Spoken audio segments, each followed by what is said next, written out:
For decades, the relationship between the US and Canada stood as a shining example of steady, friendly cooperation.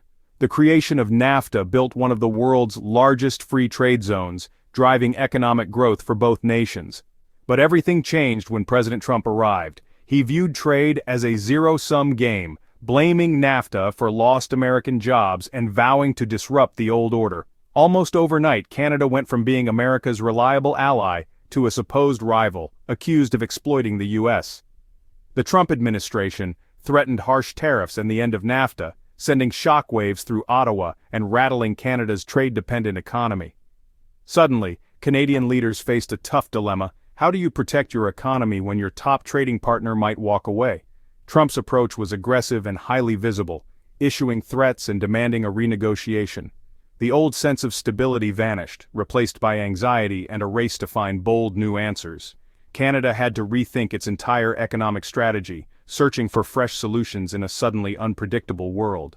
The Trump administration's pressure campaign was relentless, using tariffs as its main weapon. By invoking national security, the US slapped steep tariffs on Canadian steel and aluminum, disrupting deeply integrated supply chains. The threat to dissolve NAFTA created chaos for businesses built on cross-border trade. US negotiators targeted sensitive Canadian sectors like dairy, leveraging America's market power.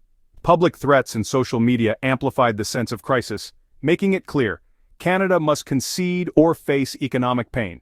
This wasn't a negotiation of equals, it was economic coercion. The US challenged Canada's right to set its own policies, especially in agriculture.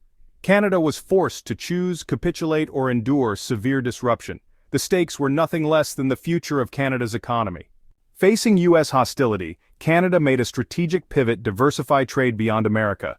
The government accelerated efforts to finalize a trade deal with the European Union, recognizing the danger of over-reliance on the US. The EU, with its 450 million consumers and commitment to rules-based trade, offered stability and opportunity.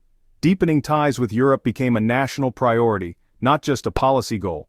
This move signaled to Washington and the world that Canada wouldn't be bullied. By building new alliances, Canada shifted the negotiating dynamic with the US. No longer just a dependent neighbor, Canada asserted its independence on the global stage. The pivot to Europe was about more than economics. It was about sovereignty and resilience.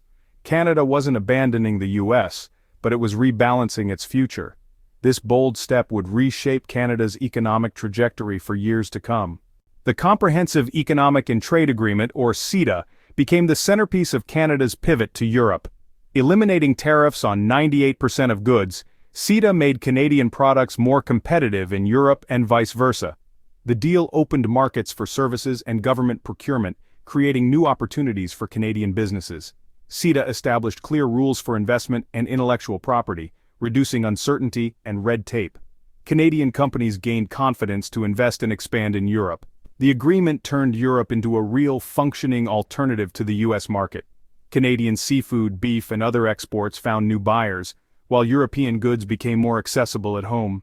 CEDA proved Canada could forge its own path and thrive beyond America's shadow. The Trump era exposed stark differences between Canada's trade relationships with the US and the EU. With the US, trade became unpredictable and adversarial. One tweet could disrupt entire industries. The USMCA negotiations were transactional, ignoring decades of partnership. In contrast, the EU relationship, anchored by CEDA, was stable, rules-based, and respectful. Canadian businesses could plan for the future, free from sudden policy shocks. For manufacturers, the US market became risky while Europe offered new, tariff-free opportunities. This contrast encouraged Canadian companies to diversify and reduce reliance on the volatile American market. The US remained important, but the EU emerged as a co-equal pillar of Canada's trade strategy. Canada learned the value of strategic diversification. The EU became a vital counterweight to US turbulence. The trade war hit Canadian industries hard, especially steel, aluminum, and automotive. US tariffs threatened jobs and disrupted supply chains in cities like Hamilton and Windsor. The auto sector faced new rules and the constant threat of tariffs, putting thousands of jobs at risk. Meanwhile, CEDA created new winners. Beef, pork, seafood, and even maple syrup producers gained access to lucrative European markets. The dairy sector faced tough concessions under US pressure, but CEDA's changes were part of a balanced deal. The contrast was clear. US demands were extracted under duress, while European negotiations were collaborative. Canadian industries had to adapt quickly, navigating both threats and new opportunities. The experience highlighted the risks of overdependence on one market.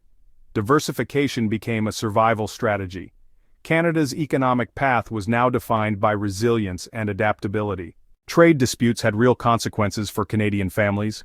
Tariffs and uncertainty put manufacturing jobs at risk, fueling anxiety in communities reliant on steel and auto plants. Retaliatory tariffs raised prices on everyday goods, making life more expensive for consumers. At the same time, CEDA brought benefits. European goods became more affordable, and new export opportunities supported jobs in agriculture and fisheries. Some families faced job threats while others saw new prospects emerge. The experience underscored that trade policy isn't abstract, it shapes jobs, prices, and economic security. Diversifying trade was about more than geopolitics, it was about protecting Canadian livelihoods. The government's choices aimed to build a more resilient economy for all. The Trump years forced a fundamental shift in Canada's global strategy. No longer just the junior partner, Canada asserted its independence by turning to Europe and embracing CEDA. This realignment gave Canada leverage in US negotiations and broke the psychological dependence on its southern neighbor. Trade diversification became a core principle, with future governments likely to seek new partners in Asia and beyond.